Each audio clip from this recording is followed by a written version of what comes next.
Dan ibadah puasa itu salah satu ibadah yang dikatakan riyadatun nafsi, ibadah yang memiliki asahun kabihun fi tanwiril qalbi, yaitu ibadah yang memiliki pengaruh yang sangat kuat, yang sangat besar di dalam mensucikan hati kita, di dalam mencahayakan hati kita. Karena dengan sebab puasalah seseorang akan menyadari dia akan tazallul, akan khudu, merasa hina, merasa fakir, merasa lemah di hadapan Allah Subhanahu wa taala. Assalamualaikum warahmatullahi wabarakatuh. Alhamdulillah rabbil alamin wa bihi nasta'inu ala umuri dunya waddin. Wassalatu wassalamu ala asyrafil anbiya'i wal mursalin sayyidina wa maulana Muhammadin sallallahu alaihi wasallam ajmain. Alhamdulillah atas limpahan nikmatnya, puji syukur kita kepada Allah Subhanahu wa taala karena Allah masih senantiasa memberikan kita rahmat dan hidayah serta taufiknya sehingga kita dapat melaksanakan berpuasa di bulan suci Ramadan di tahun ini. Karena betapa banyak seseorang di bulan Ramadan yang sebelumnya yang kita masih dapat melihat senyumannya, yang kita masih dapat berkumpul bersama kepadanya, akan tetapi di tahun ini kita nggak dapat lagi menatap wajahnya, kita nggak dapat lagi duduk bersamanya, makan bersamanya karena sudah dipanggil Allah Subhanahu wa taala. Maka alhamdulillah Allah masih memberikan kita umur yang panjang sehingga kita dapat menemui bulan Ramadan di tahun ini. Dan ibadah puasa itu salah satu ibadah yang dikatakan riyadatun nafsi, ibadah yang memiliki asahun kabihun fi tanwiril qalbi, yaitu ibadah yang memiliki pengaruh yang sangat kuat, yang sangat besar di dalam mensucikan hati kita, di dalam mencahayakan hati kita. Karena dengan sebab puasalah seseorang akan menyadari dia akan tazallul, akan khudu, merasa hina, merasa fakir, merasa lemah di hadapan Allah Subhanahu wa taala. Karena segimanapun kuatnya seseorang yang memiliki harta yang berlimpah, ia memiliki ilmu, pangkat, akan tetapi ketika ia nggak makan, nggak minum, dia bakal lemah. Raja, presiden sekalipun, gimana pun dia memiliki rakyat yang banyak, akan tetapi ketika ia nggak makan, dia bakal lemah. Maka puasa akan menyadari seseorang begitu lemah, fakirnya seseorang di hadapan Allah Subhanahu wa taala, sehingga ia akan menyatakan, akan mengungkapkan bahwasanya kesuksesan yang ia miliki, keberhasilan, kemampuan yang ia miliki itu semata-mata atas izin pertolongan Allah Subhanahu wa taala. Sebagaimana Al-Imam Ibnu Athaillah As-Sakandari belum mengatakan di dalam kitab Al-Hikamnya, la nihayata limazamika in ahja'a ilaika.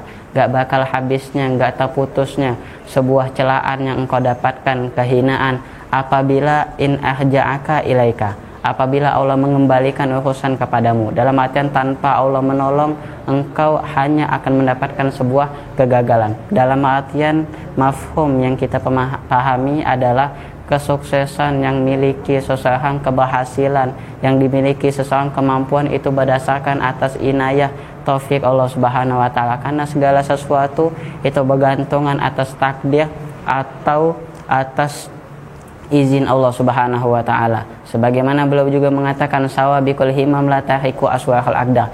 Keinginanmu, kesungguhanmu yang menggebu-gebu, itulah tahiku aswahal aqdar, tidak dapat menembus tihai takdir Allah Subhanahu wa taala. Maka ketika dia mengetahui hal sedemikian, ia akan senantiasa berdoa, memohon, meminta, akan senantiasa munajat kepada Allah Subhanahu wa taala. Dan ketahuilah, lisaimi da'watun mustajabah. Nabi sallallahu alaihi wasallam beliau bersabda, orang yang berpuasa itu memiliki doa yang mustajab di mana Allah pasti akan mengabulkannya. Akan tetapi la yakun ta'ahuhu amadil ata ma'ilhah mujiban liya'sika minallahi fi.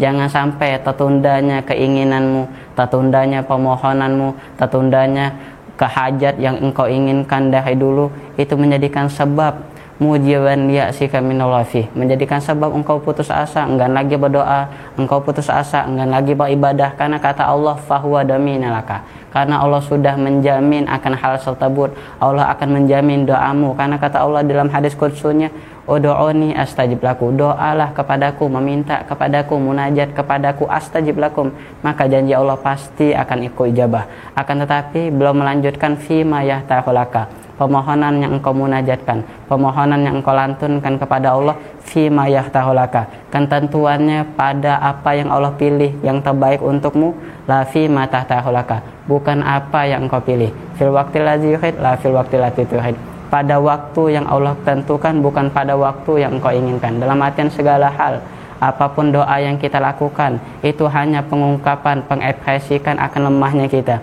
penghambaannya kita. Akan tetapi ketentuan Allah pasti berikan, doa kita pasti Allah berikan. Akan tetapi yang Allah berikan yang terbaik untuk kita, fima yahtahulaka, pada apa yang Allah inginkan, bukan pada apa yang engkau inginkan. Karena Allah lah yang paling bijak di dalam memutuskan segala hal.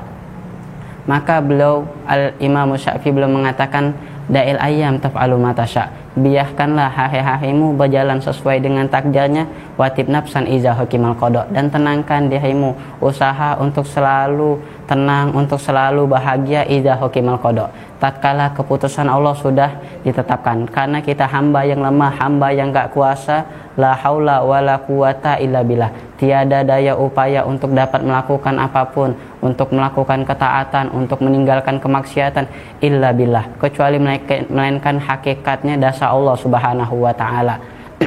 Maka tetapi Nabi memotivasi kepada kita. Nabi mensabdakan, kata Nabi, doa sihalahul mu'min, doa itu adalah senjatanya orang mukmin. La yughayyirul aqdar illa doa, gak ada yang dapat merubah takdir, menembus takdir Allah illa doa, melainkan doa kita, permohonan kita kepada Allah Subhanahu wa taala.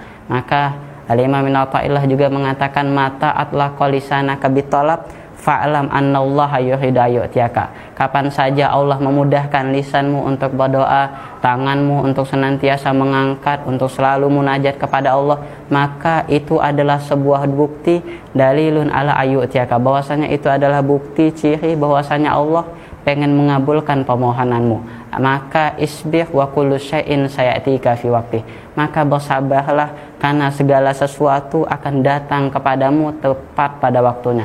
Karena mustahil mentari terbit di sepertiga malam. Mungkin hanya ini yang dapat saya sampaikan. Mohon maaf apabila ada kata salah ataupun khilafnya. Assalamualaikum warahmatullahi wabarakatuh.